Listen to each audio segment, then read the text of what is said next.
what level in filmmaking we are. Whether we're at grassroots level or you have done like 6 to 10 Netflix productions. For those of us that have done like 10 Netflix productions, that's... I know you're the one set. Yes. I like that. Decide not to come. Alright, so, when I was asked to come talk about this class, I wanted to do something a little bit different. Because the thing about directing is different from the other classes that you have. For example, I know you've done script writing, right? So you must have done a little bit of writing. Today, you guys have done something on Steadicam operation, right? So you had to wear it and break your waist a little bit, right? But the thing about directing is, a lot of the things happening in directing has to do with what is going on here, what's going on here, and your health. Do you understand what I mean by your health? Because some people, the emotional baggage of being a director takes a toll when you're on set. And then you heard directors fall sick. Have you heard it? A lot of this is stemming from the fact that you don't have that stamina to take all the things that are being thrown your way. And the days that you're on set, right? And sometimes we break down. Sometimes we break down even after production. But you have old men in Hollywood who are still directing. They move from one set and they're ready to move to the next set. That's because a lot of things they've been able to get to a certain level where they understand a lot of things and they know how to adapt to a lot of things. And then they are healthy enough to go through the motions of what they are doing. So, now, what I meant by I want to do something a little bit different is that if you want to do, if you're interested in learning directing, where is the one place you can go to learn directing? Free and now. YouTube, right? So if you go to YouTube now, you can get directing class free. Somebody will say, oh, this is how to direct, this is how to do this, this is how to do. So, why would you sit here if you can sit in your house and open YouTube? Which is what I want you to do. This is what you may not get on YouTube. And this is what it's very hard for even established directors to understand and actualize. Because we tend to take directing as majorly a physical thing, which is really not. It's about having an idea and leading a whole band of people to actualize an idea. It's simple, but it's complicated in actualization. Do you understand so far? Alright, so what do you guys think directing is all about? Let's even try to demystify a lot of these things.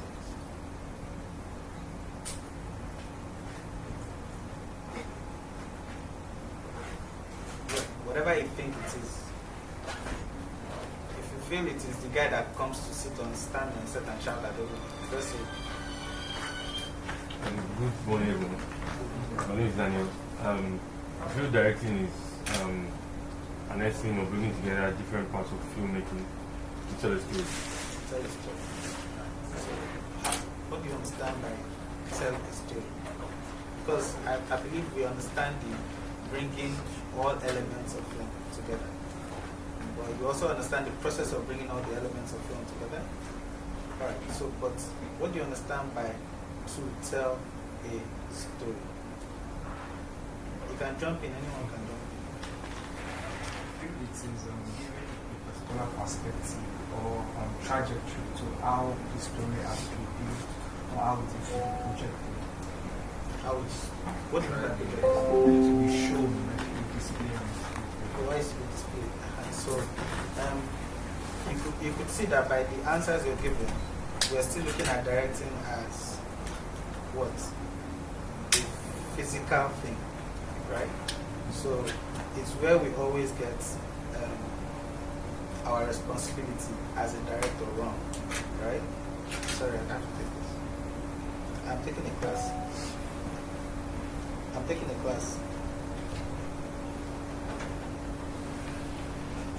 So it's not like it's bad.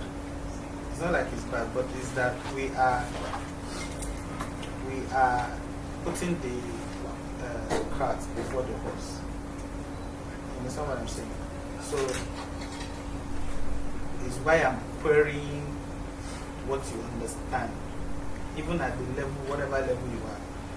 Sometimes I always wish to sit with established filmmakers, so we really discuss maybe directing and filmmaking at its core. Because it's when we understand it at its core, it is now easy for us to even do the work itself, right? So let's go back to your analogy.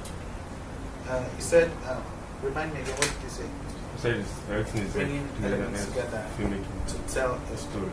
And then you answer by saying, giving a particular trajectory to a story. So now let's just say that we've been able to talk about to tell a story. What do we understand by the very word itself, story? Anyone? What do you think a story is? A series of events that happen for a reason, in particular. It's interesting, but try and take it to the end. Mind you, we are not doing, this what I love about this, our part of life, when I'm talking about filmmaking, is not, if I ask you what is 1 plus 1, all of us know that the answer is 2. And if I stand there and say it's 4, you guys will start challenging, or you start checking if something is wrong, right? But this one now, there is really no definite answer, but it is how we perceive and how effective what we agree that is. So it's always about effectiveness, which is why I'm as much as I'm going to impart knowledge, I'm also gauging how you see it, right? Which is why I said your answer is interesting. So see it through to the end. Let's hear what you meant or what you said. So it's a series of events that happen to either a person, a set of people, or something because of, like a story, an end point. Okay, so it's a series of events. Very interesting. That happens, right? But there's said at the end of the first time you said it, that also made it more interesting. But I think you forgot it. So anybody wants to join that, that's if you agree, then you join to it, or you say something totally different. So she was that.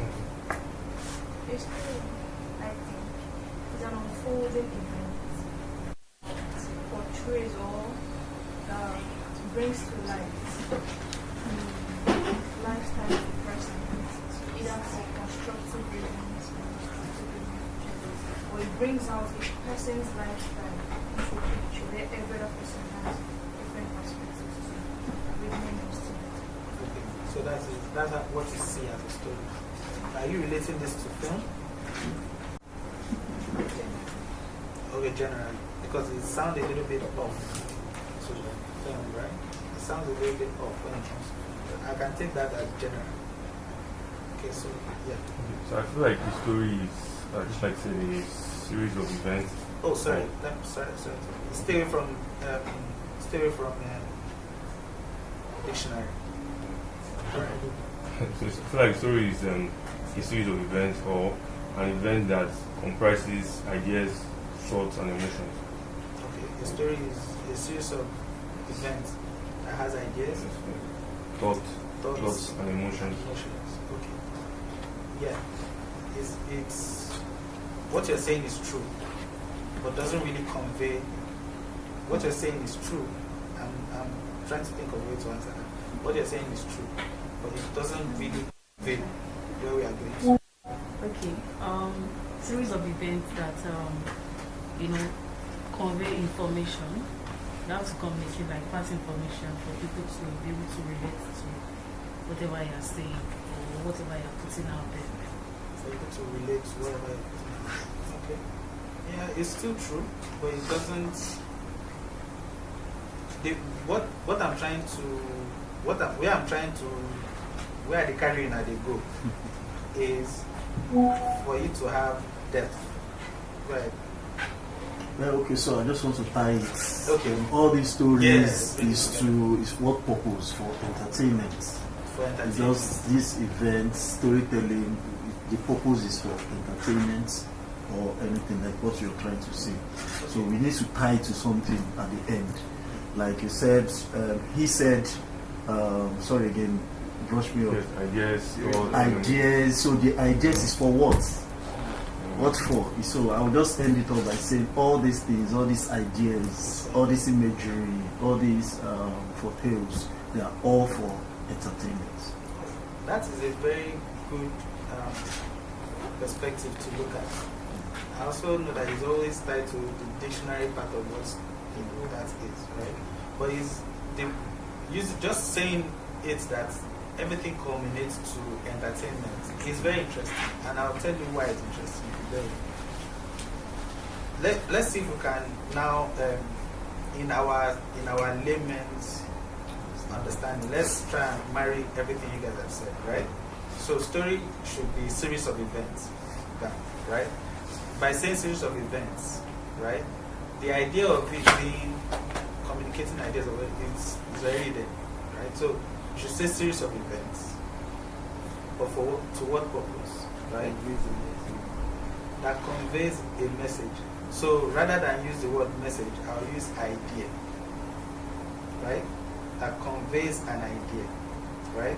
Now, to really tie everything together, which at the end of the day serves the purpose of entertainment, right? Now, we've just done our own, that's why I say we should stay away from right? We've just done our own very, very watered down, but try to be as precise as possible understanding, right, of what story is, right? So a series of events that we put together that conveys an idea. And at the end of the day, whoever consumes it is what? Entertainment. Now, the reason I like the fact that the word entertainment came up is so that I can maybe try and demystify that word entertainment, because there's a problem with that word. What do you think the problem with that word is?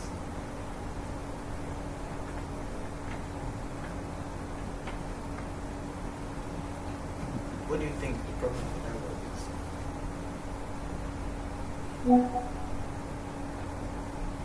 I feel like not all stories entertain. I feel like not all stories entertain. Yeah. Some stories are not entertaining. How many of us agree? Not all stories entertain. Give the argument. I'm the one against him now. Give me the argument of why not all stories entertain. Entertainment does not necessarily encompass all the emotions. So when someone is angry, you can't see the person is entertained. When someone is feeling fear, you can't see the person is entertained. So you're saying there are movies or stories that we are ingested that at the end of the day we were not like happy. Yes. Because some movies don't have a happy ending. Now, but you also see that I have also contradicted myself, because I agreed That is that entertainment. it's entertainment, right? You see where I said that word is problematic. But I still stand by my word that entertainment has to be there. Yes. Right? Alright, cool. This is why we really need to understand words that we are putting together when it comes to this. So let's break down what entertainment is. Now, at the point which is what has really shown in the way we make films here, is that we see entertainment as only a positive feeling. If we really break down what entertainment means, in fact, from its root word, entertainment, it has nothing to do with, oh, be happy, laugh, or whatever. Entertainment means that it holds your attention. I am entertained means, oh, you've captured my attention. So your movie can be good. No, your movie can make you feel good. Your movie can make you feel bad. But what a movie must never do is for you not to be held in attention. You know, when we watch something, when it's boring, or you watch and you start sleeping, or you say, what am I doing? This is 2 hours of nonsense. That's the cardinal sin of any movie. Any movie. Right? So the idea of you to put a bunch of scenes together to point to an idea, right? At the point, to the level where whoever is seeing it is entertained, makes you a very good director. It's as simple as that. Or makes your piece a good film. Or your story a good story. Right? So the story must have elements that has these qualities, right? Then when you translate story to film, which is the medium, right? The medium as a film must have this quality for it to be a film, right? And then the process of making it, you must understand these elements that come together to make it that, for you to be able to do a good film. Now, it is one of the elements that we have missed in our growth in filmmaking, that some people are blessed to find themselves shouting action, cuts, but they are doing that with this lack of this basic knowledge, which is why they cannot give an opinion to a script we've gotten, right? To say, oh, this is what I'm seeing with what you've written here, right? This is not doing, or this is not working the way it's supposed to do, because you don't understand what the script is supposed to do, right? But whoever doesn't understand what the script is supposed to do still directs, right? We know that. All around the world, we have people who don't know what the script is supposed to do, or who don't know what the story is supposed to do, still direct. And they are also respected. But then, of course, the fruits that they bear will never be good enough to do what? Entertain. Mind you, I'm bringing us back again. The idea of entertainment, and if I remember the root word, where it's coming, you know, we have words that are better from other languages, right? So we have the root word. But the root word says to hold attention. That is why you can see a movie and you're like, wait, is this about to happen? This is about to happen. So you are drawn to it. You really want to know what's next, right? Even if in the film, Please mute your mic. oh, we have people. Oh, that's nice. Yes, sorry, we forgot to tell you. So you engage Yes. online. Maybe you meet it. Okay, I think it's, no, it's not muted. Yeah, That's and it. there's another platform on YouTube. This is my voice. Okay, cool. Alright. So, where was I? I lost my train of thought. To hold attention from break. Yeah, so basically, the idea is to hold attention, right? Now, it is the reason you see a film and you want to see what's going to happen at the end. Mind you, there are some films where you know what's going to happen at the end. And there are some films where you've seen 5 times, you say you still want to watch it again. But every time you watch it again, you still feel the same thing. Like, you know, your heart is racing, you are at the edge of your seat, you are waiting for that very moment. All of us that have followed Marvel from the very first Iron Man till we got to Endgame, we know what's going to happen at the Endgame. But we are always waiting for that point where Captain America said, assemble, right? Yeah, this was so good. Because now you're looking for the new things that you must have missed. Because this thing did what we are always looking for in story and storytelling. right? They have the elements that are supposed to do what? Hold your attention. If a movie does not hold your attention, it has started failing. How many of us have seen films where two people are supposed to do something, or somebody's supposed to do, or somebody's crying, but instead of it to reflect the same emotion, they are laughing? That's the opposite of entertainment. Meanwhile, we have people who go on YouTube to do movie review and said, I was laughing all through the movie. At the point where somebody that was pivotal in the movie is dead and people are crying and you are laughing. And then because you laughed, you said I was entertained. You see why I said that word is problematic? Right? Now, the reason I'm doing this is because, like I said, you can learn directing anyway. You will learn it without understanding what you're doing. A lot of us here know how to point a camera at people, say action and cut. Am I right so far? Yes. A lot of us can do that. But what makes you a true film director is to understand what you're doing. But when you understand, now your piece becomes very powerful. Even if it's comedy, your comedy becomes very powerful. Because if your comedy is just to make people laugh, it's only the value. There's what they call there are some movies that the word value is just one. You only went there because the movie is out. After watching it, you don't want to see it again. But there are movies you want to see over and over again, even if it's comedy. Right? Now, there's a difference between this comedy that made you laugh and this other comedy that made you laugh.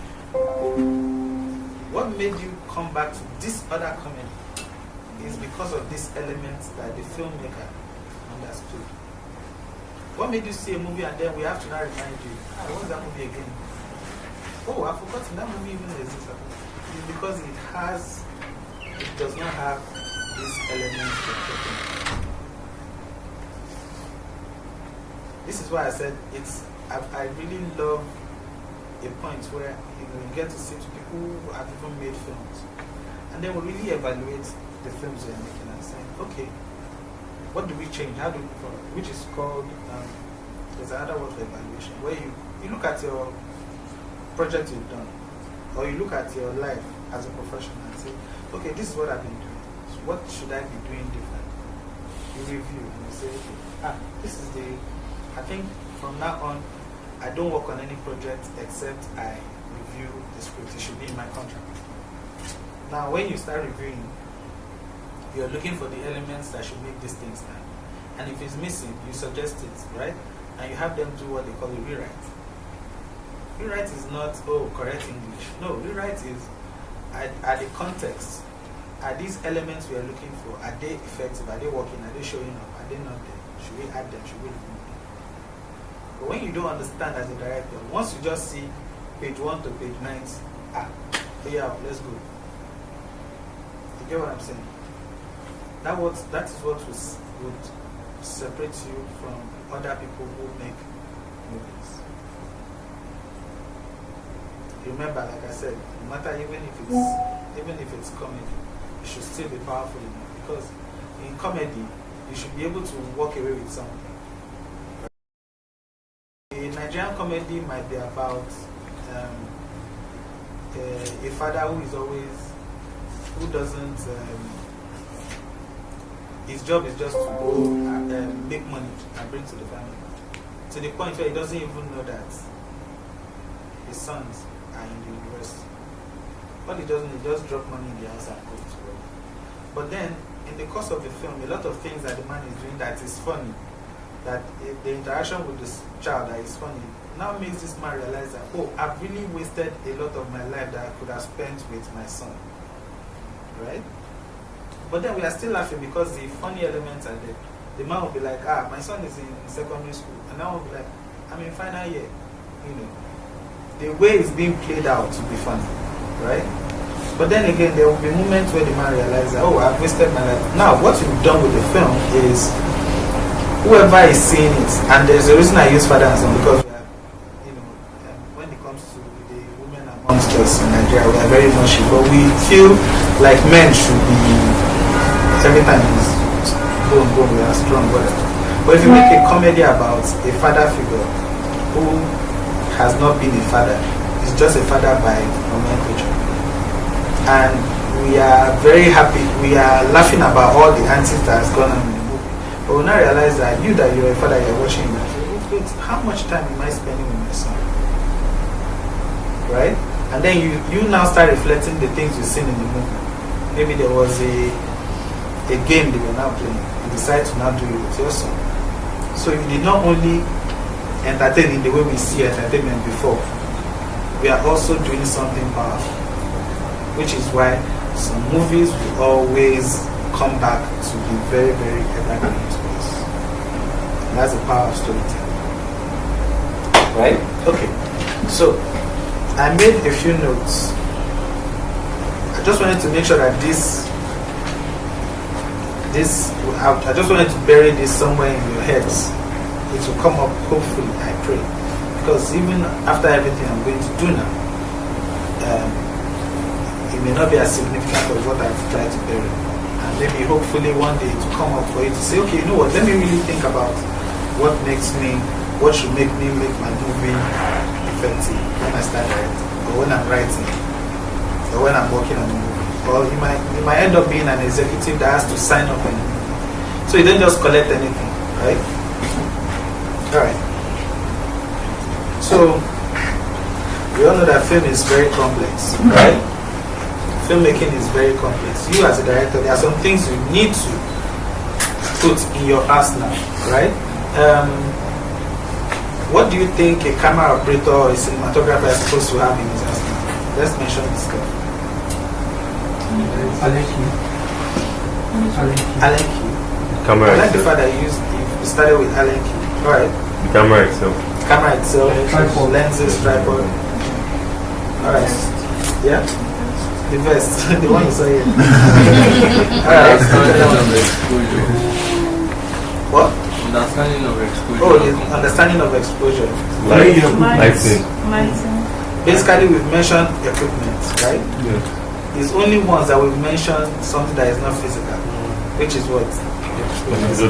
Understanding of exposure, right? In fact, that's a different story. I don't want to talk about exposure triangle. It is so. Yes. I just want to throw that out there. The exposure triangle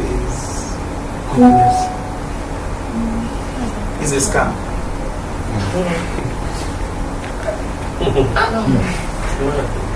Yes, it's mad. So whenever I hear it, I get triggered, right? Because we are used to exposure triangle. So that's why, forgive me, I'm not doing cinematography course. Exposure triangle is a scam. I said that.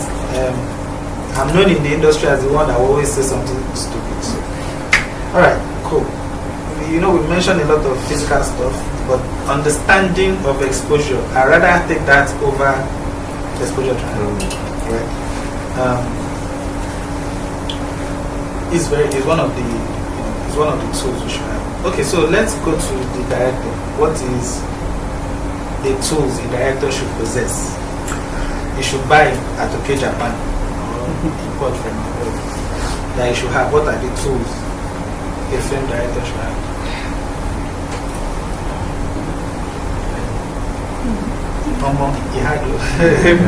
Leadership qualities. Leadership qualities. Cool. I think I need us to write it down. So we find out. I need to give you guys credit for the ones you guys know.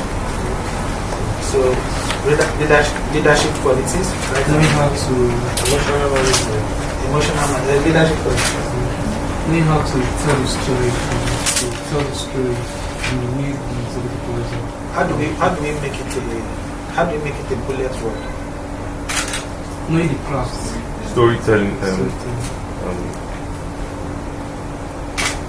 Intellectual storytelling. Knowing the craft. A good storyteller. A director should be a good storyteller. No. You say bullet point.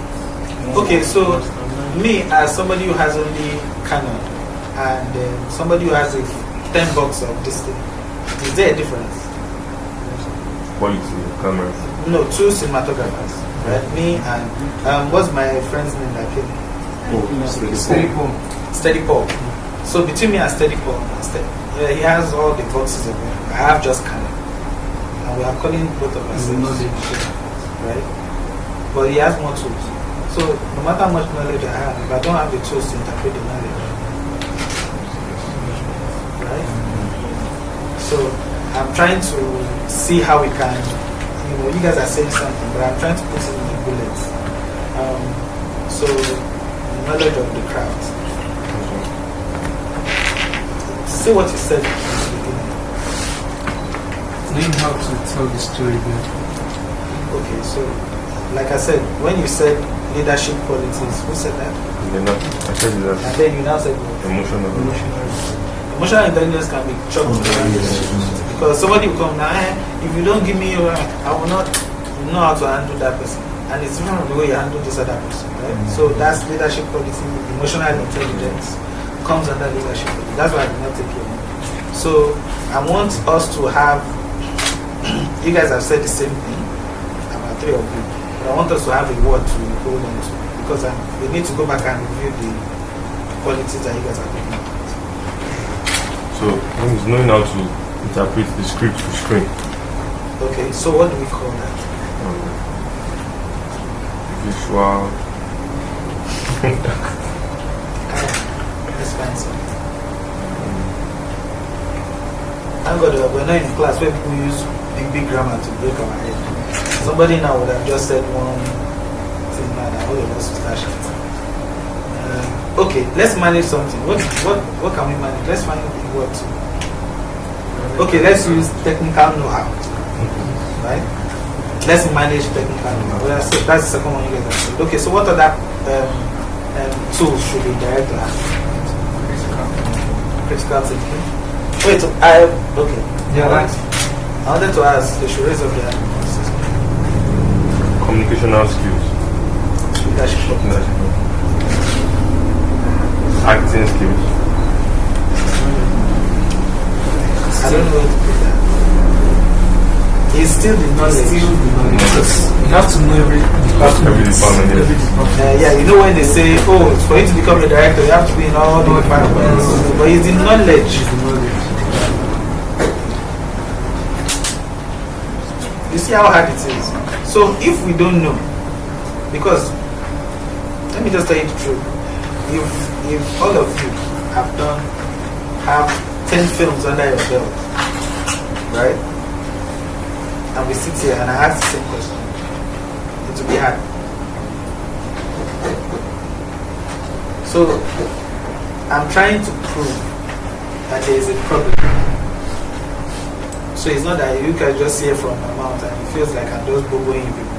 I'm not influencer selling bleaching cream. Right? So you guys see how hard it is. Because if you as a director don't know the tools that should be in your arsenal, is that not a problem? Because I know that you guys have come across directors who come across the craft. You should know that at least the way you guys mention freely. So we tested with other areas of filmmaking, cinematography. You guys mentioned, right? So how come it's hard? Or is it that we can't remember? If we can't remember, let's give ourselves 1 minute to come up with the tools. What do you think are the tools? Not much. Not fun. Notepad is a tool. I can take that because a lot of us don't always carry our notepad. But what's supposed to be there? Continuity. No, what can I write this? I feel like directors be strong mentally. The storyboard. Mentally alive. Mentally, in terms of when it gets really tough, having the mental strength to carry on, even when your members are weak, having the mental strength to always organize and always bring down chaos, chaos. So I feel like it's more mental in terms of directing. I want to take that. I'm really trying to argue against it. Since I cannot argue against it, I'll take that. Oh yeah, let's put that in the list. Okay, so it can't be under the leadership. because leadership. Leadership has something to do with how you emotion and everything. Yes, so that's why I wanted to counter it before. Yeah, so me too, I can't even counter it, because if you're talking about leadership and he's bringing this, I'll prefer to take his own than leadership, because if I'm looking at Nigerian leadership now, compared to what he's saying, Nigeria coming to counter it. Okay, so this cancels leadership qualities. Yes. So what did you call this one now? Mental So strength. mental strength. No. Is actually part of leadership. Yes. So let's keep leadership. Council the mental. Okay. Sorry. You remember when I said, Nigerian leadership. you remember when I said people break down on film sets? Yes. It starts from here, right? The breaking down always starts from here, because once you start shouting at other people, you don't know the answers to give, you don't know how to keep whatever. So leadership. What else? Neatness, dress well. How does that help with you? I feel like Well, I don't know if I know mouth odor can spoil movie. I want to agree. Yes. It's not your business. Whose business is it? age is new. I don't know. I came late. I'm supposed to be here what time? 10, right? I came late, so I mean, I can go to bed and sleep, knowing fully well that it's not my business. I had to beg that, I'll be an hour late. So it's not my business to be, but it is essential for me to be punctual, right? But it's not my business. And we know who that is. Who is that? I feel like directors should have strong visual vocabulary. In terms of the directors should be very good with images and know what image is good, what image is not good. And the directors should also know what he or she wants. I know, let's go down. But I like that first one. Visual vocabulary. Visual vocabulary. We want to break that in. How do we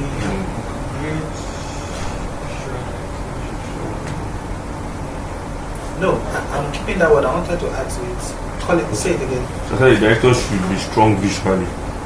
No. Should have Visual language. Yeah, visual language.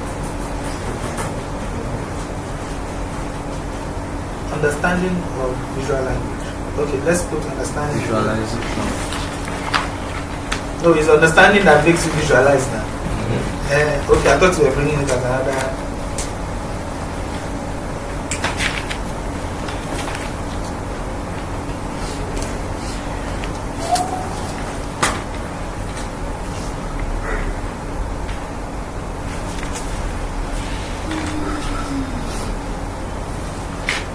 Alright, so, I mean, before we start losing fluid in our brain, I think we have something. How many do we have? 3. Right? Being creative. Creative is all part of. That's another word I hate. Technical knowledge should go to Yeah. Let me redeem myself before they say. Right? So that word, we have abused it, it's flimsy now, right? It's creative because you see fine color, right? We put blue, we put green, we put red in the background, and we point the camera at it. Oh, it's creative. How? You understand? Now, it is this thing we're doing now is the resultant effect of being creative. It shouldn't be a thing that we should, I don't know how to put it, but it shouldn't be a thing that we should look at as, because somebody will just come out from his mother's womb and start saying I'm creative. And you know the bobo that we are boboing people now, once we have hair now, and we wear gloves, we are creative. You just see me with camera and hair now, we are creative. Right? So, you understand where I'm coming from? Yes, sir. Yeah, so let's manage that 3, right? Now, it is when we are very, very good, and a lot of these 3 that we are even looking at now, right, doesn't happen because you went to film school. If you like, go to film school 2 years. In what's the best film schools that you guys know about? New York market. What do you guys think New York market is the best film school? Yes, where am I like? Thank you guys. Okay, anyway. Alright, so 2 years in film school will not give you these qualities. 2 years in film school will give you know-how, not the qualities. How do you get these qualities? By continually practicing, right? Continually practicing. All of us can run, but it's not all of us that we cannot even go near Olympics. Even the one that we do in stadium here, none of us. But if dog is pursuing us, we can run. All of us can run. But we can't even stand near the people in this Lagos State stadium here, right? So, because the difference between them and us is because they keep doing it, they keep crafting that technique, right? They are the ones who run. They know what happens when they run in a certain way. They know what happens to their muscles. They know how to massage it once they are done running. You know. Then you go to the advanced level. They say, "Oh, this is what you eat." So you keep your muscle at a certain leanness. So it shouldn't be too. There shouldn't be too much fat at this point, but you should have this amount of fat. All those things, right? They come together to make you a running machine, right? So, it is not the amount of time you spend in film school. It is the amount of time you have used to do the job and evaluate what you've done. People have said, this your movie is trash. And then you are able to forget the word trash and check why they said it's trash.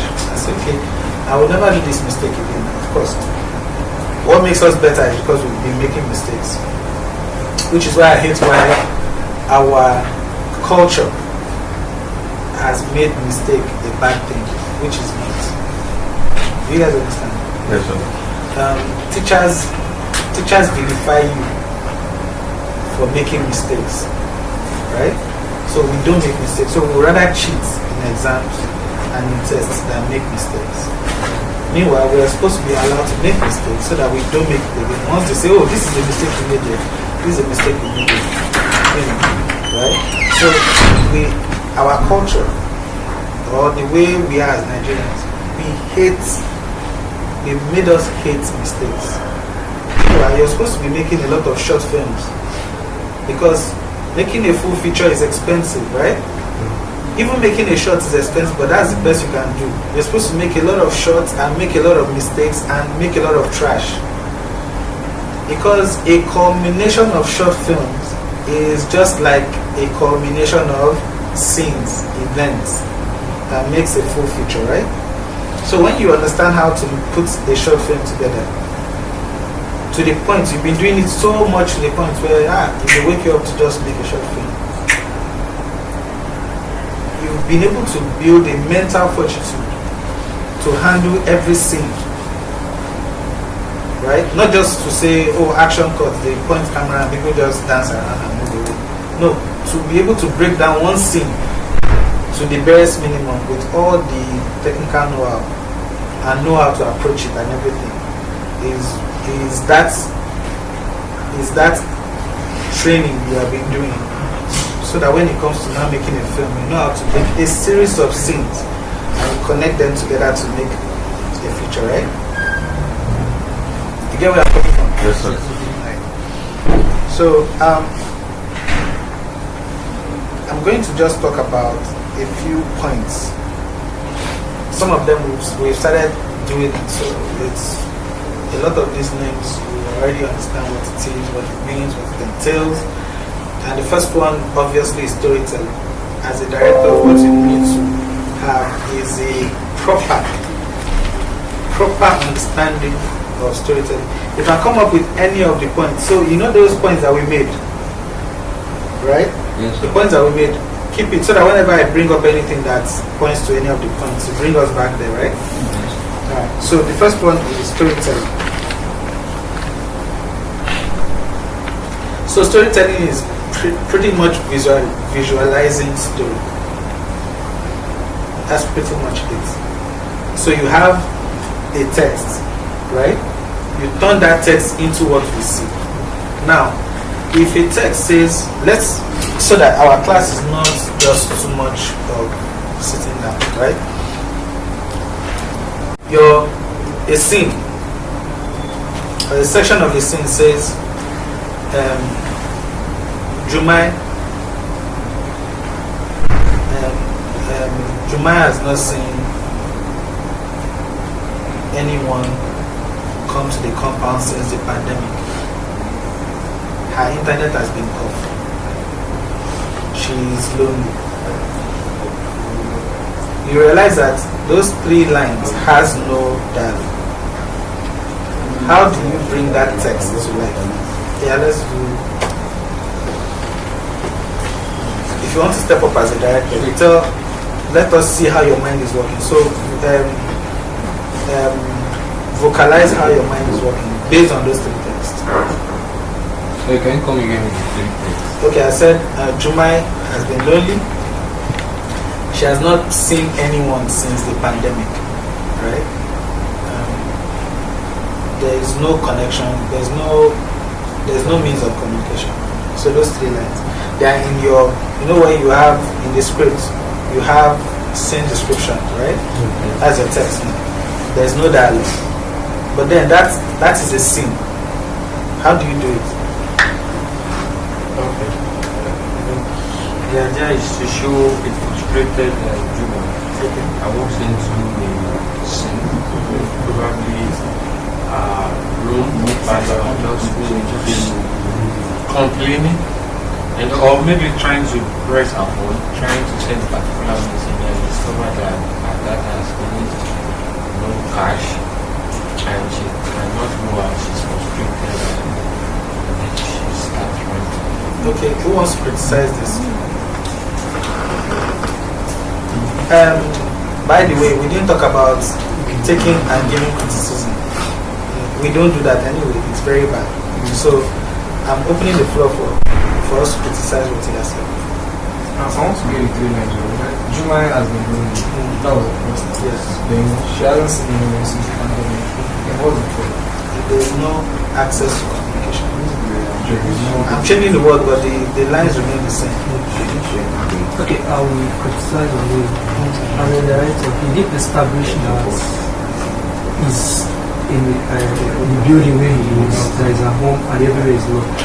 So I should have established the house, showing us that, okay, this is the house, the gate was locked, then bring us inside the house where she now walk into the camera. He didn't establish that, like giving us, letting us know that, okay, this is where she is, this is what's going on. Okay, so basically you are now saying what he didn't do, right? Yeah. So let's break down what you said. We should establish location, right? Because when they say scene description, you have to establish location. So you establish location to show what? The building where she's locked. Where she is. In where she is. No, there's a lockdown pandemic. She can't go out. After the pandemic. Since the pandemic. Since the pandemic. So it means that it could have been after the pandemic. And it says that she can't go out. That is No, it's okay. We are taking the precise. Yes, I'm criticizing. I'm not trying to tell the story because now he said that she can't go out. Meaning they have to establish that okay, there's a reason why she can't go out. Pandemic. A pandemic. And what about if she says it's during her Okay, fine. I'm not criticizing him. Okay, she was trying to press her phone. That is not a problem because there's establishment that there's no internet. She doesn't have access to communication. So that is when you don't have access to that, you have to react. Yeah. So any other criticism?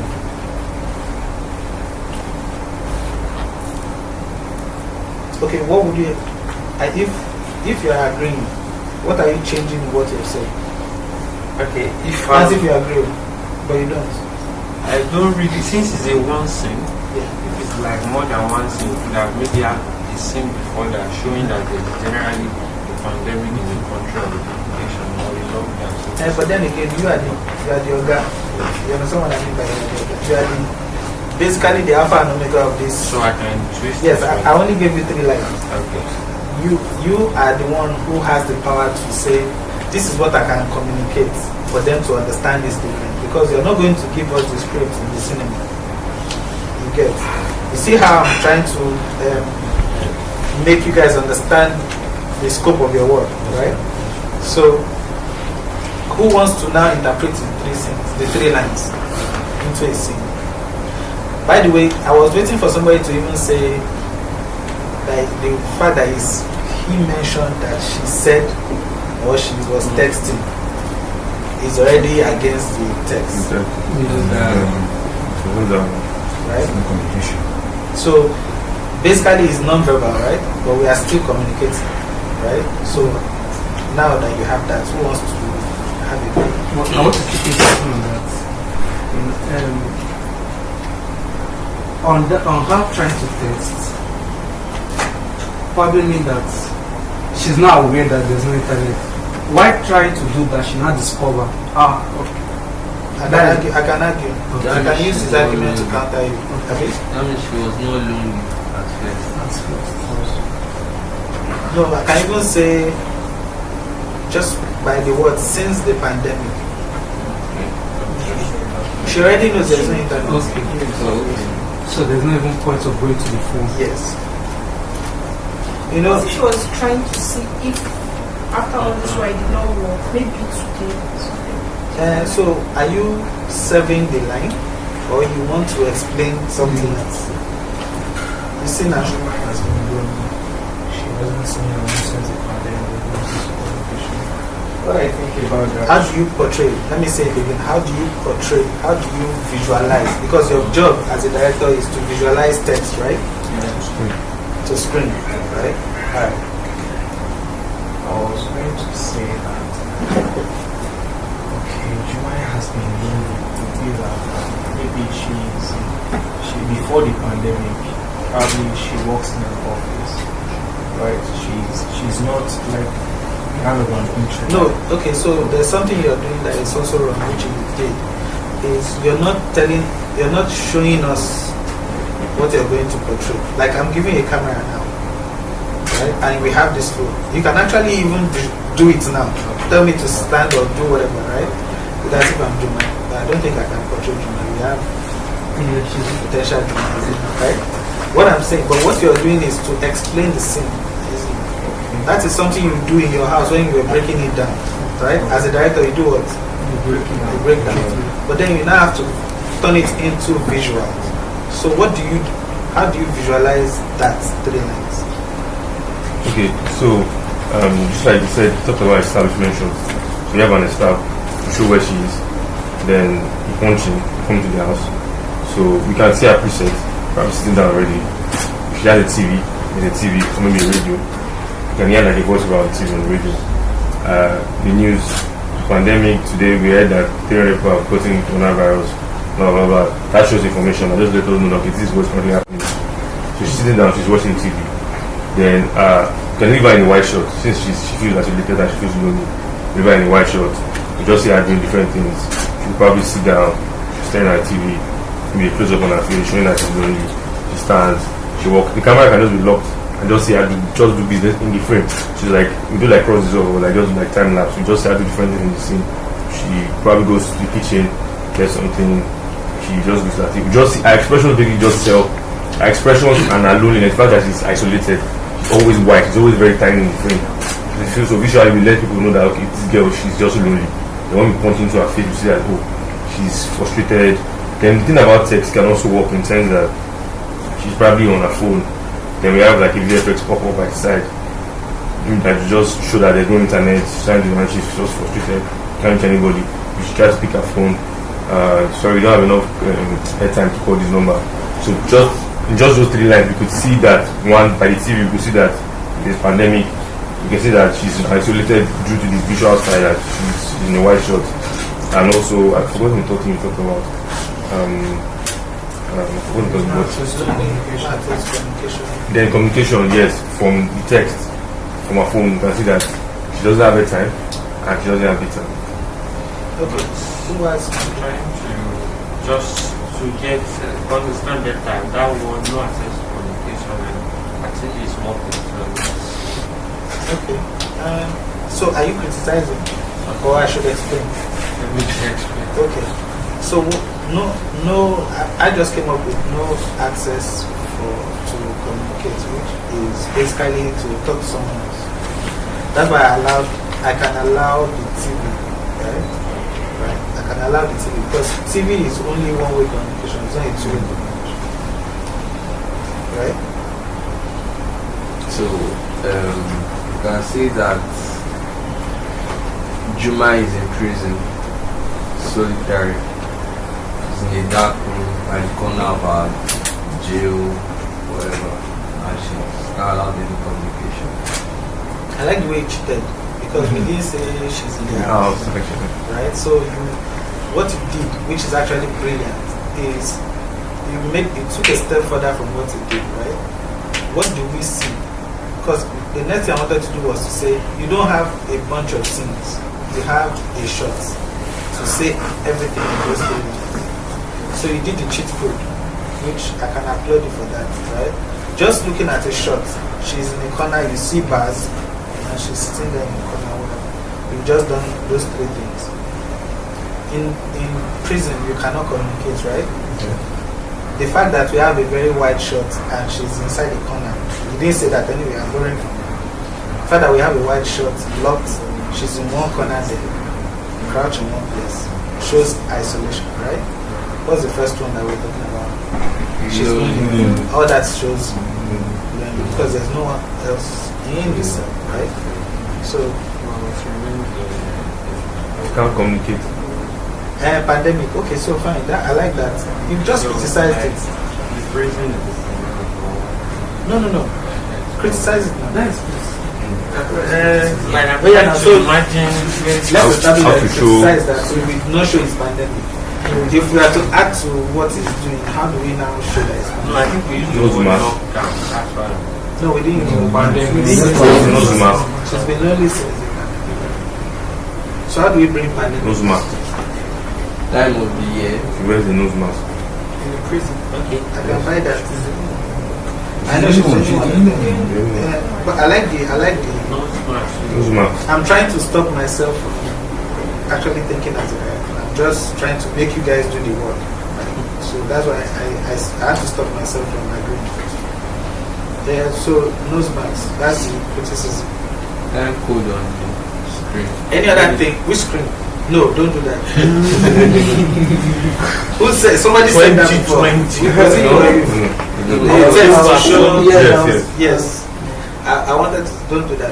So the in my own book, there's nothing like Guru to the answer. Okay. If in the culture of Nigerian filmmaking we really held ourselves to brilliant filmmaking, we wouldn't have been doing a lot of the nonsense we are doing now. Where you don't know what to do, you just use text to explain. Right? So basically, what makes you very strong is the fact that you take a text and you wash it down to one shot. No, sorry. You distill it to one shot. That's a very bad word to use. You can distill one page of write-up to one shot. Right? Now, I will leave that up to you. How do you portray since the pandemic in that shot? Now, we are thinking like this, but then there are some very, very good established directors who just say, oh, this is how I'm going to do it in two shots. I would say that it could be, since it's a prison, it's a white shot, there could be a warning at the entrance. We just added another person, we didn't put the person. Okay, only Juman. That person is going to be static using a nose mask. What about that thing you put on the wall? Like An inscription. social distancing. Yes. Production is That's what I nice. was waiting for. Beautiful. Really, I'm not Experiences. So it's just that we have how many brains here, trying to squish all the brains together. But basically, this is, I think I have a very good way of, how many was 1, 2, 3, I'm sorry I'm not counting 1, 2, 3, 4, 5, 6, 7, 8, 9. This is 9 years of experience. You understand what I'm saying now? So you must have done 1 short film, 2 short film, 3, 4, 5, 6. On your 8th short film, the experience you have here, when you were on year 1, can never be the same when you're on year 8, topless or 9, topless or. That's what we just did here. We just squeeze all your brains into one. But you can do that on your own by being 10 brains. Right? Because year 1, you will shoot outside. Meanwhile, the building that you shot doesn't show us that there's pandemic. Right? But you shot it. And then you now shot the babe inside the house, right? Then you now shot. Yeah. Then you now shot what else again? Okay, over the shoulder. And then you now over the shoulder. All those things. You did all those ones in year 1. Right? But then again, after like 3 years of making films, you now go back to look at that short film. I should have done that. I know what.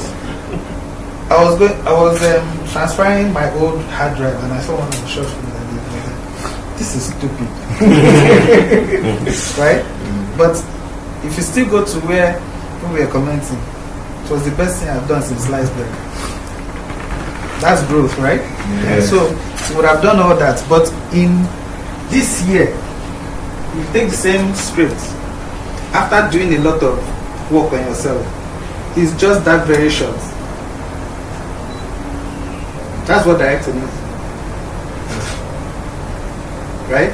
Because when you gather your guys as an established director now, why I say established is because you've done a lot. People have started noticing that you're doing, they've given you a job at year 4. You started doing jobs at year 4. So now you are, but doesn't mean that your brain has gotten to this level, right? But then again, it's because of the work you're putting in, because you're putting in CV. People are now noticing that you're doing short films. Oh, come and do this one, come and shoot this one, come and shoot that one, right? But you need all those to get you to the certain level where, I mean, I was watching, how many of us know Kurosawa? Akira Kurosawa. So he came to collect his lifetime achievement award. Akira is somebody that people, all of us are in the business of snubbing other filmmakers. And we are forming that we know too much, right? If you don't mention Kurosawa, you've not started, right? He came out and collected his lifetime achievement award and said that he's grateful now that he's now beginning to learn what filmmaking is. Do you know what that can do to you? This is somebody we study. This is somebody we study. And I'm not saying he's collecting an award for a film. Lifetime achievements. Like, everybody that is doing film in their life come to say this is the person we should give this award to. Every big name you know. And he came out and said he's thanking God that he's now starting to understand film. I just carry my whole book and just threw it away like this. I'm done. Right? Which means that you can never know it all, but what you need is experience to be able to interpret this one. Experience to be able to interpret this text for today and leave it to the next day again. And hopefully your brain gets developed enough for you to interpret this next text.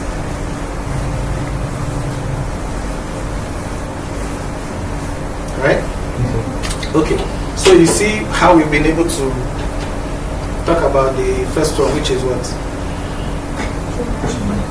Storytelling. Right? Now, I'm just even talking about just one because directing is 10 years, we can't even break down everything I do. The one I want to really I want to bring up again before we leave, when I finish this, is subtext. is the missing link in the movies that we're doing. Yes, no, don't write it down yet. It's not supposed to be here. Right? I just said I have to talk about subtext before we go. Alright, so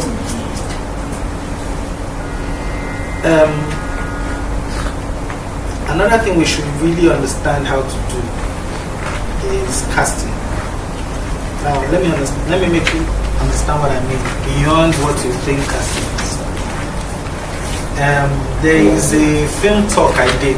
I'm supposed to post that thing, but I'm not posted. So I was invited to have a film talk, and the person that was talking to me was shocked when I said, in every film I do, I should be the dumbest person in the room. Me as a director. And I was like, wait, why? Because you're supposed to be, how do we call it in our small films? The god of the movie, right? And like, me as a director, I'm supposed to be the dumbest in the room. What does that mean? Everybody I bring into that project are supposed to be so good at what they are doing.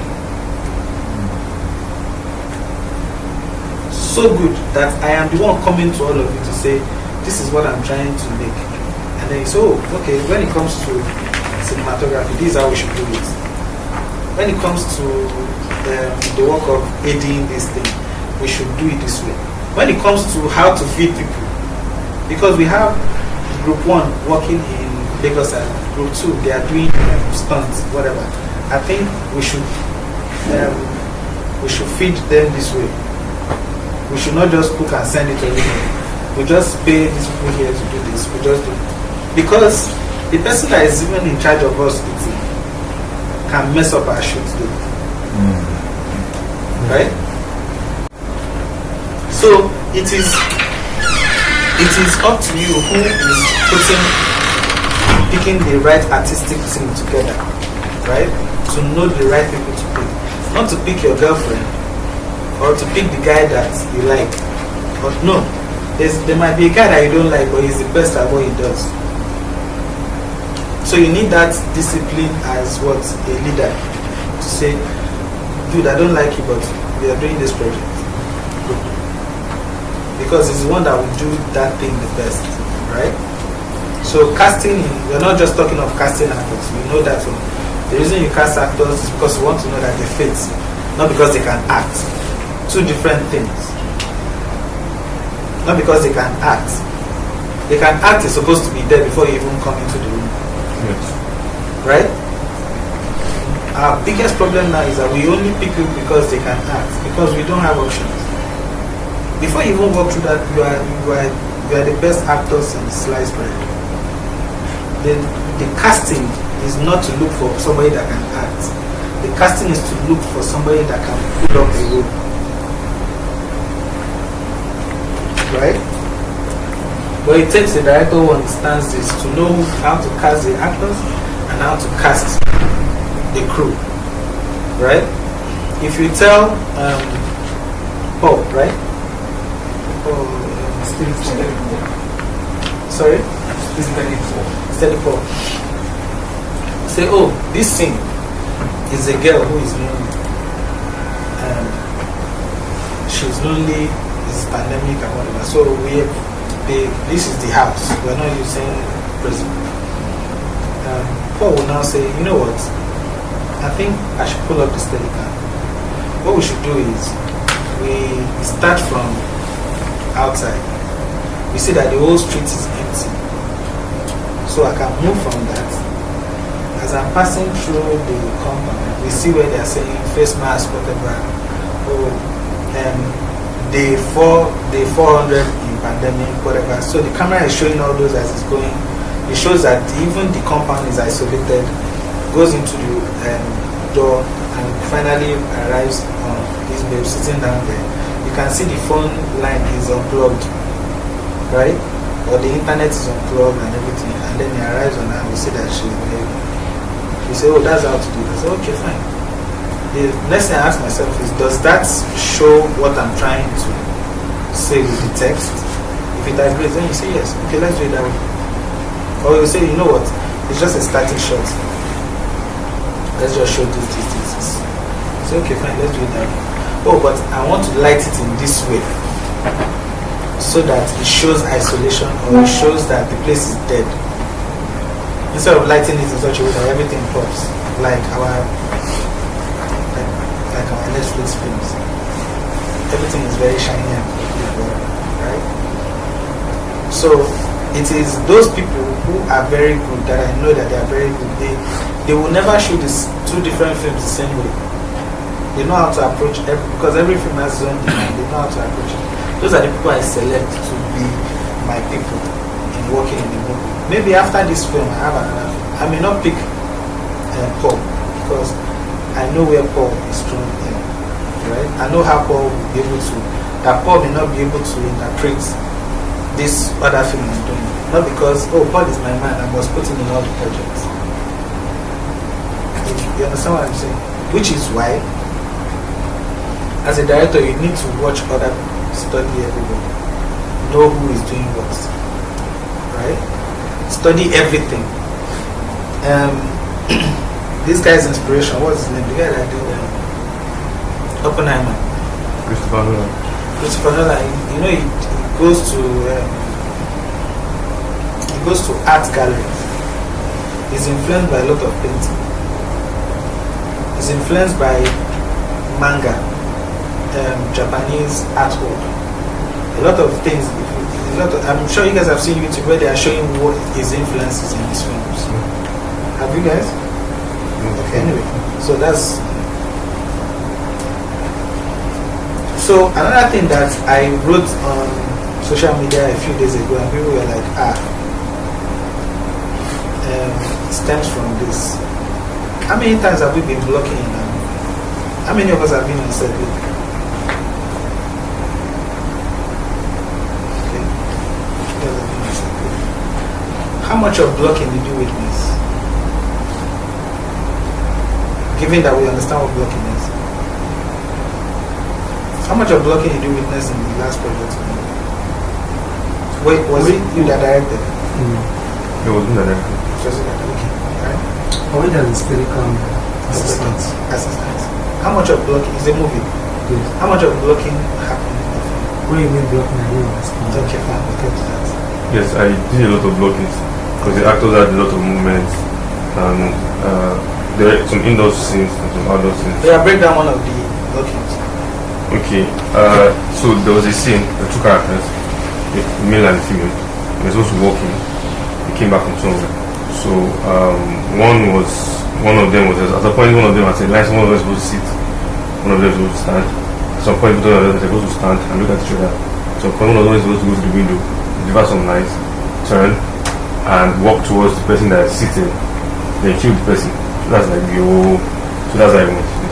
So that it blocks them to move from that here window, come back, kill the person. Why? Because that was it wasn't like plainly stated in the script, but I had to infuse that because that was what like worked. No, I know that's what you did. So the question is why? Because naturally, people in real life, people move, people. When people give lines or when people talking about it, is that they move or they sit like in real life. So like blocking is like a recreation of how it is in real life, how people converse with each other in real life. Okay, so were there any motivations for you to make them move the way they move? What were the motivations? Yes, for motivations, they came in to sit. They both sat. Comfortable, like welcome. So one of them has a house, the female has a house, the other doesn't have a house. So they both sit. The female asks, "Do you want something to drink?" I want to say yes. You get some, to go and get a drink. So that's like motivation for her to go and get. Comes up with a drink. The guy stands to collect the drink for her, and they have this intimate moment. The guy is closing her. Then the guy tries to like harass her. She gets angry, but she doesn't show it. It's very subtle. She walks off to like to evade the guy's attempts. So she walks off. So that's like a motivation for her. She walks off to the window. Delivers a line. That's like a monologue. Then, so as she's delivering the line, the guy goes to sit down. Sits. The girl goes. She goes to grab a knife, and and comes to kill the guy. So the drink he gave the guy was poison. Okay. The guy didn't know, so he drank it. But we didn't pay too much attention to the corpse so that people know that it's poison. So she went to take the knife, she came back. The guy was already paralyzed, she just killed him. Okay, cool. Alright, so you are blocking with motivations, right? However, we understand what motivation is, right? So the reason I was really investigating your motives for making them move or whatever, which is blocking, is for me to find out why. Because I kept on asking you why, right? Now, your why is still very superficial, right? But the good thing about it is that you still understand that there's importance in blocking, right? How much of the effectiveness of the blocking shown through the text is only when we see it, right? Right. So is one of the reasons I said if I end the class I must throw in subtext. So I needed to hear you and find out if you were blocking based on subtext. Now, to block on the surface level will be to block text. So what you did was to block text. You understand that this person is supposed to do this and that. So you block to service the text. But did you block to service the subtext? Is a different thing. So obvious, it's a good thing that we're saying that now. So when you're reviewing and when you're not doing subtext blocking, always see if you need to approach it through subtext, right? So so do you understand so far from what we're doing? So is where I'm asking how much of can we put up one AC? So let's put up that.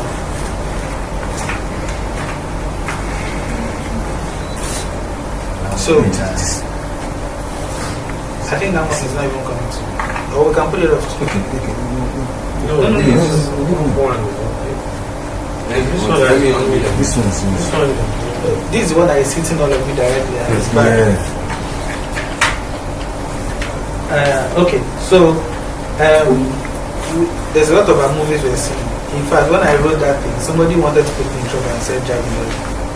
I did not answer. But the idea of blocking is to show a lot of things. And one of that is to show subtext, right? So I'm watching a lot of our movies lately, even Hollywood films, and they are lacking proper blocking. Is what is some of the directors we study and the films that are really, really relevant stems from very, very good blocking, right? So the fourth one is what we know as visual design. What do we understand by visual design?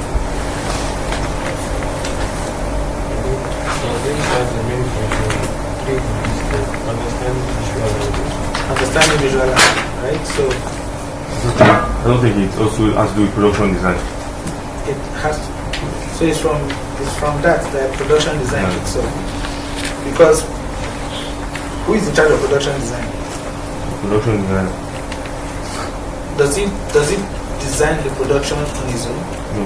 He needs to talk to the director. Actor. So what do you think, as a director, what are you even telling the art director? So I think the director communicates with the production designer and tells him that this is why I want to see in terms of the world. I want to see in terms of the world of this film. In production design, because it's deeper, not okay, director, this is how I feel like the world should be, and when you design it based on your vision, you're not communicating with the art director. As that one, I'm not do the whole. So who comes first, art director or production? Production design. Right? Okay, cool. So you have all that going on. So it means that the director should know what he's communicating first before even the guy will now pick up. Oh, this is what I understand you're trying to do. I've seen the text, but I need to know your idea, right? Remember we said idea, not just when we're talking about storytelling, we're saying, oh, it's putting things together to what? To point to an idea, right? So that idea is only brought into play by one person. director. The text is there, which is the script, right? From the script now, the person knows that he's supposed to build a very dingy and poorly lit cell or prison, right? But then again, it is when the director gives a perspective, which is what we know as what gives a context to it and say, okay, this is what I'm trying to do with this. Then the person will know, oh, I will not build it the way I saw it in the text. I'm building it to follow this. Now you see how the stronger a director is based on these elements that we're looking at. The director becomes stronger, right? Not because he can shout at people to run around, but because he can communicate an idea with the subtext. Maga, why you? Yeah. This is shocking. Yes. So it's based on this that you see how powerful it can be. And the word powerful now, you understand where I'm going with it. It's not because everybody's afraid of him. And they always give him vigil milk on set. But this is because he knows exactly what every area is supposed to do, right? And he communicates that to those people. And of course, he picks the right people who understands what he's trying to do with that for him to be able to raise a team that can do whatever they want to do, right? Mm-hmm. Alright, the next one is collaboration. Where does it tie to the ones, the things that we said before? The right artistic to maintain. Sorry? Point two. Leadership quality. Yeah. Leadership quality is where collaboration comes in and shines through, right? Because if you look at it very well, you see that a lot of the things we're saying are tying to themselves. It's like a web of the director's tool has a lot of webs of how they connect with each other, right? So it is where we now need that part of your qualities or elements that some of the parts will come in. Oh, there's a way you talk to this other person. There's a way you make him do the job he's supposed to do. But then you have to know the job he's doing. That's two different things now. And how you marry it together is a different thing, right? So, what about understanding of editing or post-production? Do you think he needs to understand what it is? Yes. To what level? I think I should allow you guys really expand on this. Let's expand on this because you guys understand editing to a certain level, right? As a director, how much do you think you should understand editing for your film to be effective? I think intermediate and it's basic cut and join. But if the director knows more, it's always very, very good and it always helps. Because once you know how to cut and join, like once you're even shooting already, you know that okay, this shot, this is what this shot I'll tie with this one. This particular take that this actor did, this close up, I know that I will use this particular close up when editing and I'll tie it to I'll make it analyze this reaction. It's always good for a director to know how to edit because as you're shooting, you're also editing in mind. And also editing with the story in mind because the story is king. So it's not just editing because this shot is fine. It's editing because this shot shows information and it shows relationship in terms of storytelling. That makes sense. You want to criticize or want to piggyback on it? Or you want to add to it?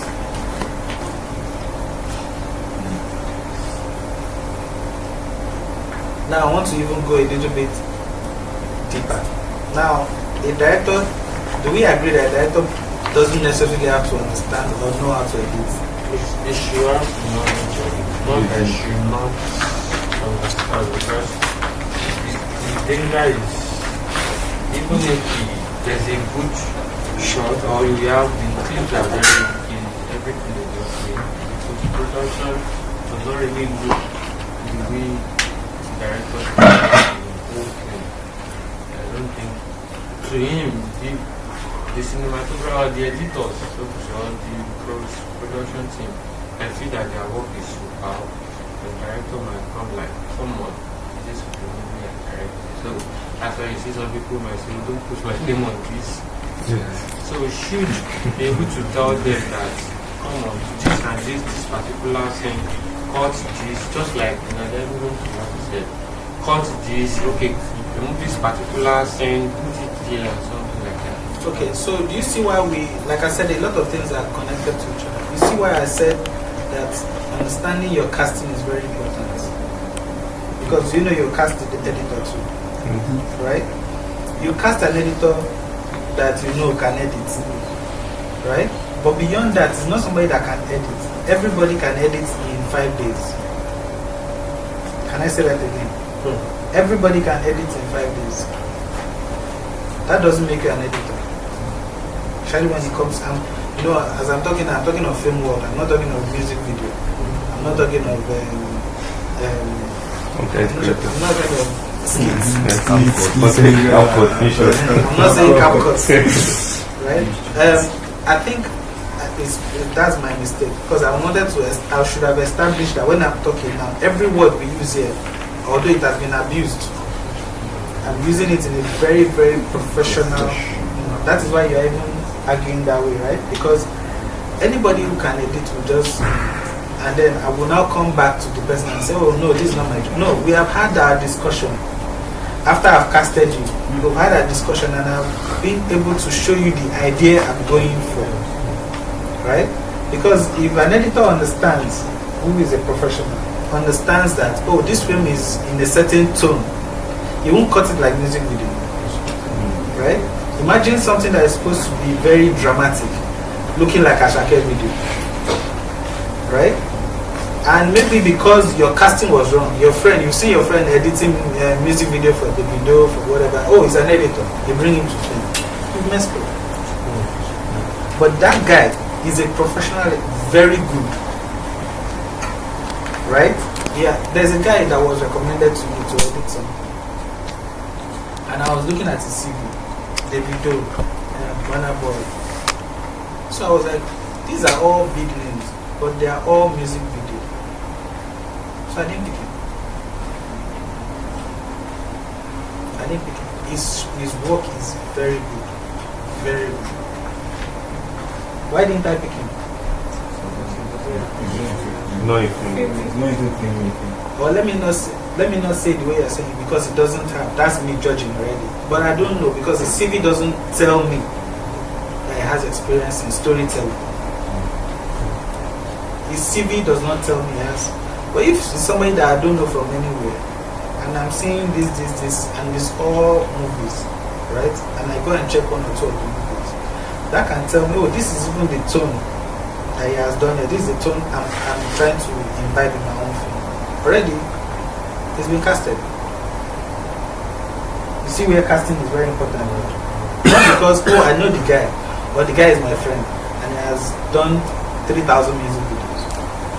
Remember when I said, I'm talking in terms of film now. For example, Cole, or this my guy here, if I look at his CV, or I know where he's coming from, or I know him very well, I may not even bring him to my film set. Maybe I'm shooting music video and I see that he's been doing music video. I'll bring him to music video. But maybe if I notice that in his CV he has done like 5 films as a steady cam operator, I want to work with him. But before I even call him on set, we would have done what I call casting, right? We discuss. My discussion is not to ask you how many movies have you done, what is a steady cam belt, no. It's just to discuss. From discussing, I know how to cast. I know, okay, this is a perfect fit. We can start talking about movement, and then I just listen to the way the person is talking about movement. I say, oh, this is basically casting. Right? So, we are now back to editing. I believe it's very important. The editor in film needs to understand pacing, needs to understand tone, needs to understand shot length and how it helps to tell the story. He needs to understand storytelling. This is somebody that should be able to talk about how this movie was cut to affect the movie in a certain way.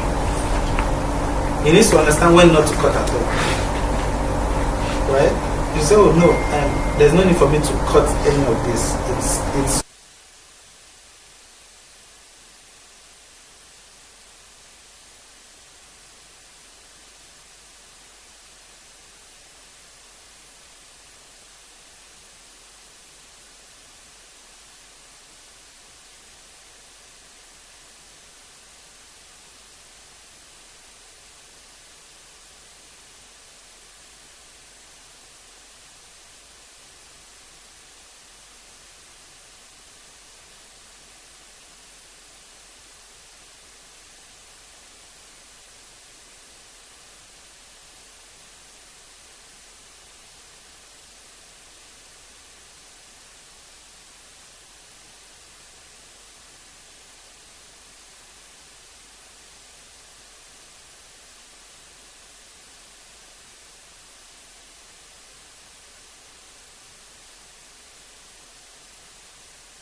Get it? If you don't get it, okay, so, and that comes to the next one, which is problem solving, right? So I've just answered that one. Film language. So you're right. Who came up with film language? So film language is one of them. How much do we understand film language?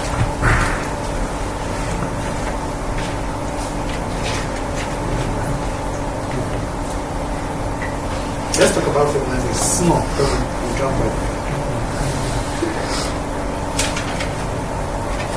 I'm already beyond my 1 hour. Right? Yes. So it's 2 hours, right? It's 2 hours. Cool. So let's talk about film language. You know, we say, oh, you must understand film language. We are all in agreement. Yes. Somehow we understand what it means to say film language. But what is film language? Let's check dictionary definition.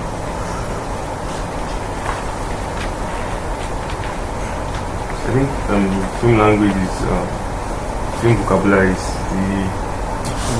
the terms that we use in filmmaking, the way we communicate in filmmaking, and the certain way we use some words in filmmaking to communicate and have like this collaborative effort. So it's just the way we communicate in filmmaking. Okay, so yeah, the way you're saying it now sounds like how me as a director should communicate with you as a cinematographer should communicate with AD or whatever. Is that what you mean? Yes. Okay. Who is agreeing, disagreeing, criticizing? Everyone. Oh yeah, what does Google say? No, I'm not Okay. Oh yeah, go guess. Go ahead. Film language is the choice of words. Agree, disagree, criticize. Oh, he said he didn't get it. Choice of words. Basically, you are saying what he's saying. What's the name again? Daniel. Basically, you're saying what Daniel is saying. Any other? Okay, somebody check. Film language is a method of narrative expression which promotes the development of narrative and plot. I hate that definition. It's not even, I make one attempt. I understand it totally and I hate it. 7 and 5 million years of film language. Okay. You say film language, I feel like it is probably the intonation of the movie or the direction of the What do you mean by intonation? Okay, go ahead. how the expression of the movie, the expression of the film, how the film is being communicated. I like the fact that you use the word communicated. I think, in addition to what I said, I think film languages are the elements of filmmaking. Are what comprises filmmaking itself. Like, for example, sound, camera angles, basically, just like from this open I saw here, just need to understand, okay, like everything that comprises what we call filmmaking itself, everything is on scene, let's say that's like camera angles, framing, lighting, everything all the terms we use in filmmaking generally, aside communicating from director to everything, it's all the terms we use in filmmaking. That's what we call film language. No, so what's the definition? What you said now was it starts to some of the things you're saying. The first one that all of you and you were saying, it totally doesn't. It's like saying, because if you bring somebody that's not into film, okay, I went to do an interview, and the lady, so I spoke to her, appointed camera, and then we started shooting. Then I said, okay, let's do it again. She now said from top. So have you done film before? Saying no. So how do you know from top? She was not laughing. So she, who is not a film person, understands vocabulary in film. That is not film language.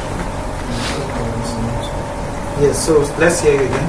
What I was saying is that, like, how the movie is being expressed. Okay, so yeah, let me. The reason I like communication. In communication, what are the elements of communication? It's be so another word they use is there must be an encoder. Who is a decoder? You receive audience. Or the person receiving the information. Are audience film people? No.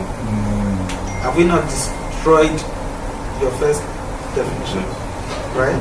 Yeah. So film language is what now? Let's see if we can synthesize it again based on what we know now. We don't have to put it in form of definition. Just say it like how we think we understand it. He was saying it because you're using grammar. So let's see how we can ungrammar it. Probably film language is how a movie is being communicated to the receiver. Yeah. How we communicate the movie to I'll buy that a bit. Because the receiver is no, we're trying to talk about communication, which is encoder, decoder, right? There's a convey, what's it called? A vehicle, right?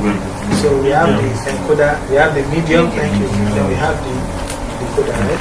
Now, what is the medium? What's the medium? In film, now what's the medium? Screen.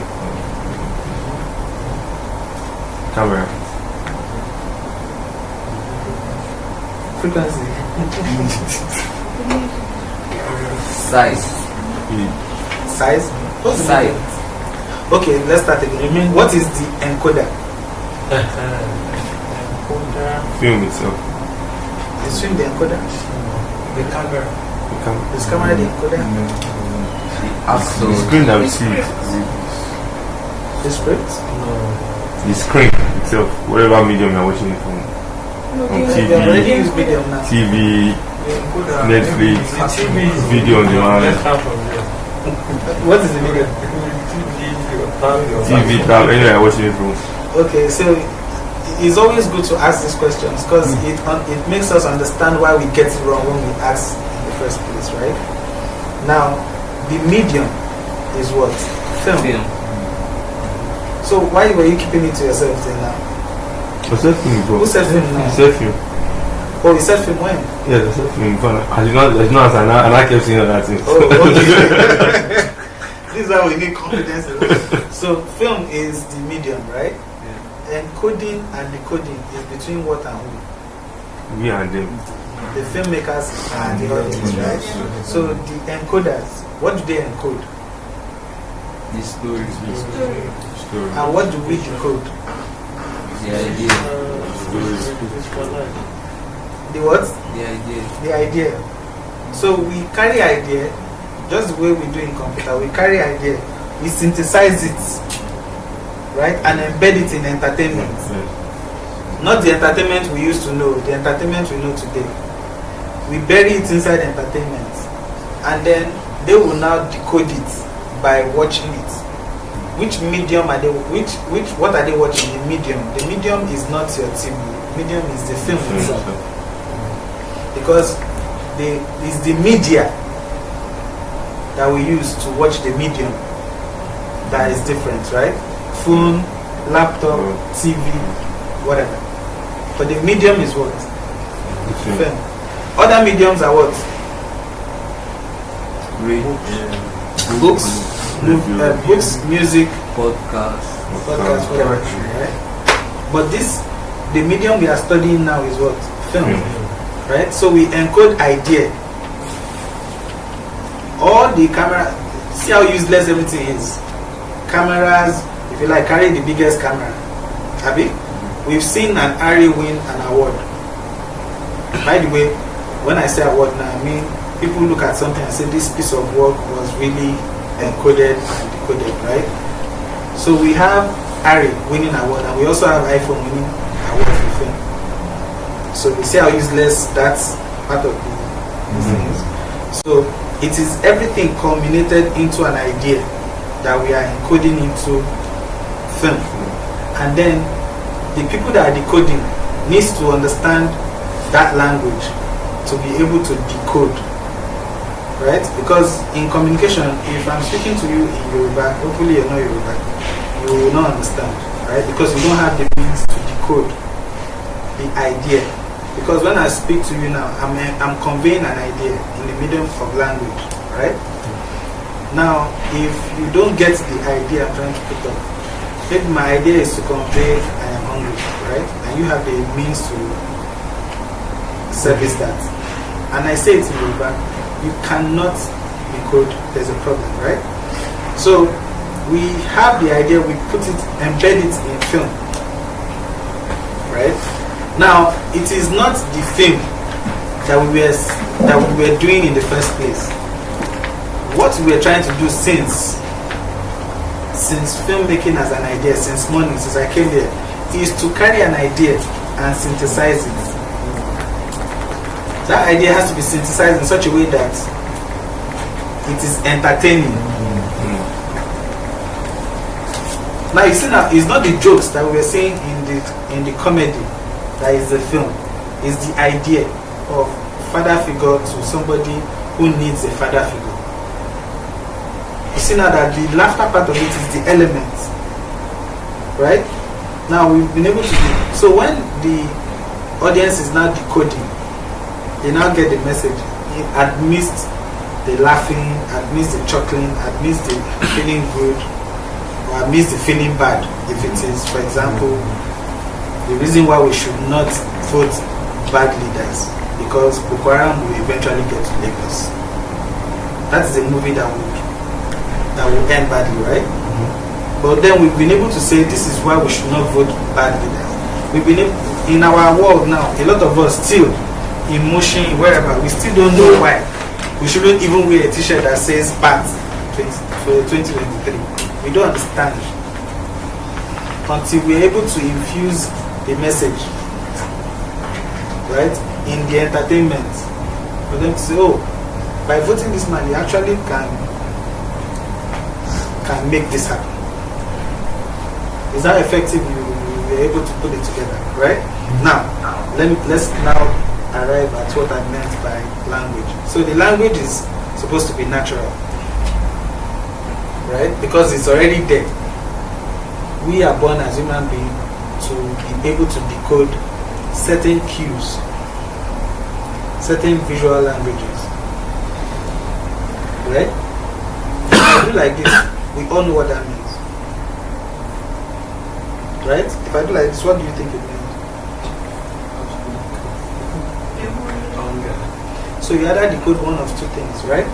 Now, if I add another visual cue, you will now know whether it's truly hunger or it's truly stomachache, right?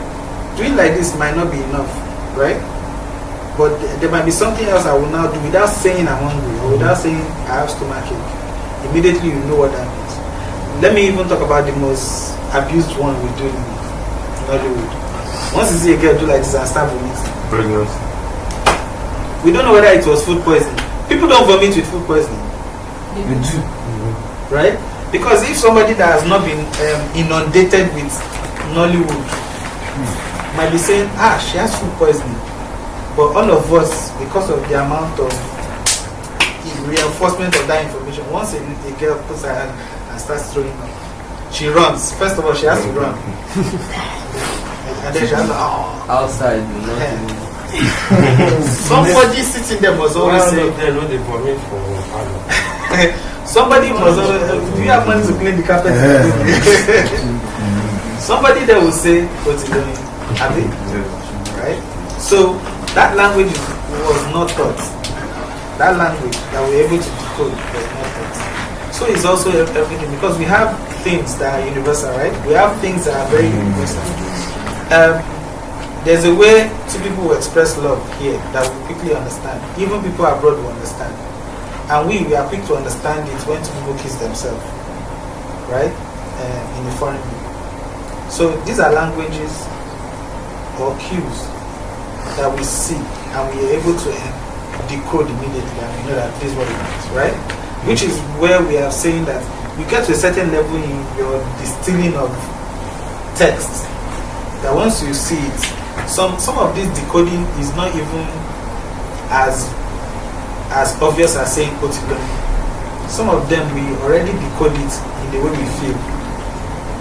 Let me explain. You see the lady that was in the cell. We feel she's lonely. We may not say it may not quickly register in our head that she's lonely, but we feel the loneliness because of the way we portray it. That is us as audience decoding language. Right? There's no need for somebody to now say, oh, I'm lonely in this place. The pandemic has been 2 years and it's still counting. Hey, how do I communicate now? My phone is not working. You understand what I'm saying? Right? But it takes somebody who understands to be able to visualize. And when you visualize, that is the language that people who don't know film or filmmaking will decode.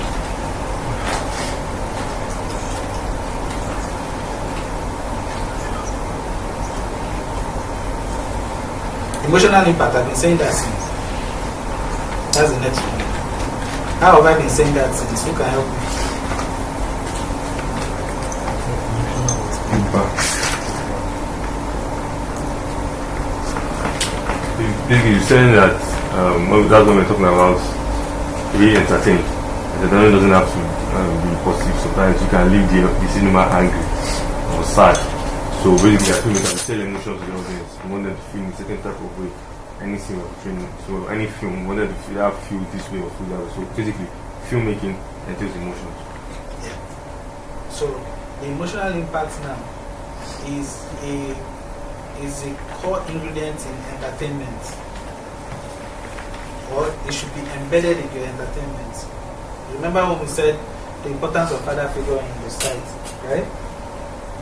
But it was embedded in the comedy. Now, comedy is just an element in entertainment. Comedy is not entertainment. I think this thing caused problem when I tweeted one time like comedy is not, and that was when we did a lot of comedy, packing a lot of people from Instagram to do right? And I said comedy is not entertainment, and we were going crazy like, what am I saying? I don't understand what I'm saying, blah blah blah, whatever it is. But you understand now that comedy is not equal to entertainment. Comedy is an element in entertainment. In fact, there are movies that make you feel bad at the end, but it made you laugh somewhere because somebody cracked a joke or something happened to somebody.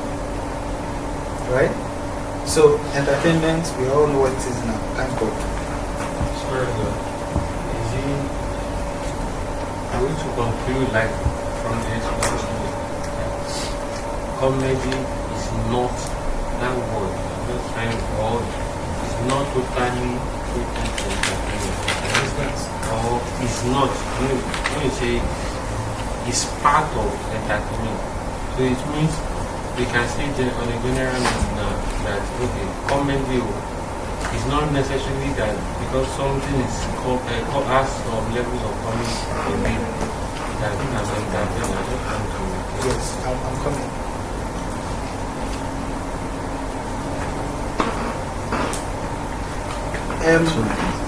How many of us know what egusi soup is? I'm afraid at this point now. How many of us, I want to be sure, how many of us know what egusi soup is? In my best soup. It's your best soup. Is this egusi soup? Melon. Is this egusi soup? No. Right?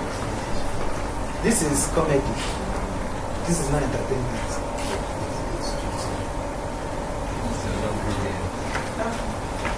It's an element. Right? Egusi is an element in egusi soup. So it's like me saying, if I had said egusi is not egusi soup, I think people will say I don't know. Right? Some people will say I understand egusi, you have egusi, you can make egusi soup. Yes, granted. But can egusi alone stand alone in its infinite power to become egusi soup? right? He can. He can. Okay. No salt. Yes, I no. You must add salt. You add pepper. At least you added something. So Even water. Look, if you don't even add anything, just What is it? you just blend egusi and put it in hot water. It will taste useless. It will taste like suffering, and it will taste like this current government.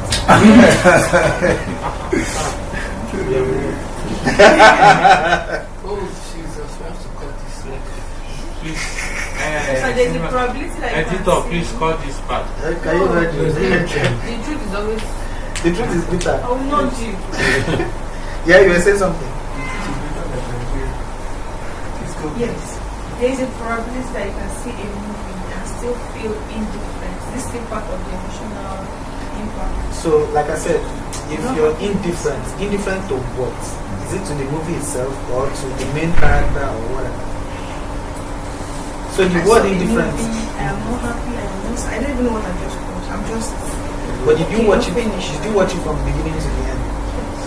And you never, there was never a time that you did not, your attention was taken away. I just. Maybe later something weird. So while expecting, maybe I was expecting, maybe something will have hope once a later goes. Until the end of the night. Nothing happened. Next week. Nothing you I expected. want to feel like, say, I would have just keep this in the basement and watch something. Right? Like that indifference feeling. There's the indifference feeling will always come as a result of, oh, they made a promise. Movies normally do a promise at the beginning. If you see a young lady who her friends in the beginning of the film, the first 10 minutes of the film, in the movie, we see a young lady and her friends are saying, when will you get married? Then she goes to her parents and like, where is that guy again? We have made a promise to you. What's that promise we are making? You need to get married before the movie. Before the movie ends, she will find somebody who will get married. So every movie has that where they make a promise. All of a sudden, the movie is now about the girl fighting Tao's emotion. And the movie ends when he's able to defeat the Tao's emotion. That's what you felt. Right? Alright.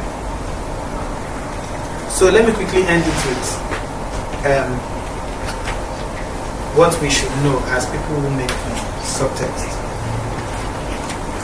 This is very important because it's missing and I really want to see more of that. And I don't even, it's a complete class on its own, but I will just pack the CD in you and you guys can go ahead and get to understand what subtext is and how it's very important in the medium of filmmaking, right? You know, in fact, we've been talking about subtext ever since. I don't know if you guys have noticed. Sometimes it's not everything we say. I know in a lot of Hollywood films, everything we say is old.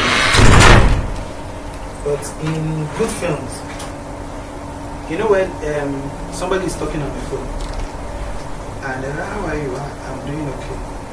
Should I come to the house? No, don't come now. Say, but you said I should come now. Yes, I know. I said you should come now. Don't come now. Say, okay. Say, okay, I will come tomorrow. Okay, come tomorrow. What can you deduce in what I've just shown you? Does he want to become? Doesn't matter. Right? The camera pulls back and you see a gun in the person's head. Is as your perspective of what you just said change?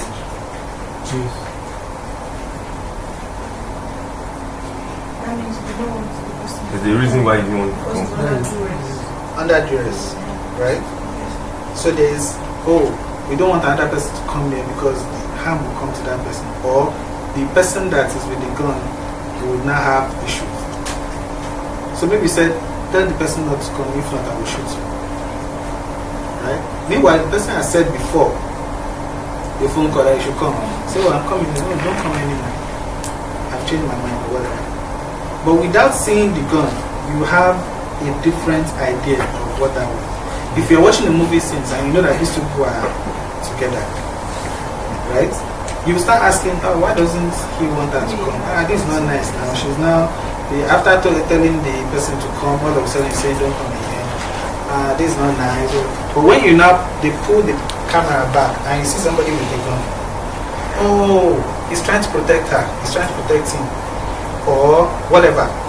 Based on all the information you had before. That is subtext. Now, the person did not say exactly what was happening. Oh, there's a gun to my head. If I tell you to come now, they will shoot me. That's the text. What I mean by text is that is what is in the script. The gun is pointed, but then it's your interpretation now that now makes it, that now gives it depth. You chose not to show the whole thing from the beginning with the gun and everything. You can do that, but then again, your movie may not have depth. But by the time you now show it in different levels, now you understand the story so much that this is how you want to push the idea, and you use the power of subtext. Sometimes subtext is the way we talk, sometimes it's in what we see. The whole idea of the girl in the listening is subtext, because it wasn't in the text. You know what I mean by text? The script. Right? But it is you who now understands that level of filmmaking. You understand language, you understand how to take that across and whatever. Now you can now craft your film. Now we cannot agree that the person is, what was that word? Not talented, what was that word? Artist. The word you gave me when you said that. Me? Creative. Now we cannot agree the person is creative. Because you took all the tools that you have, just the way a cinematographer has different tools. You took all the tools that you have to work on a text. You can go and read more on the subtext, and the more you understand subtext, the more powerful you become in filmmaking. Right? Thank you very much. Thank you very much. Thank you. So let's Oh. Yeah, still writing. Online, any question? Oh, I did not ask for questions. I hope you guys don't have questions. Instagram. You can drop your message on the chat board. Online. Emmanuel, that's it. You're perfect. Emmanuel, are you? You always want to be fun. If you want to stay at the back, that's fine.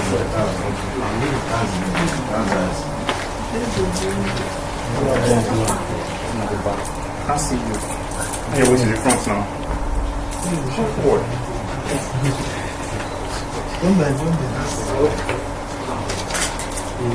It's like, that is where you avoid. You have to go to the back. What? Okay, that's fine. Just that's that. One more.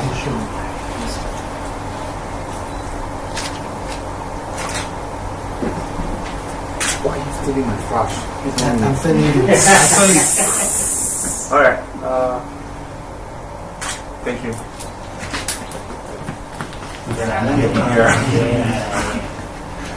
Alright, and No.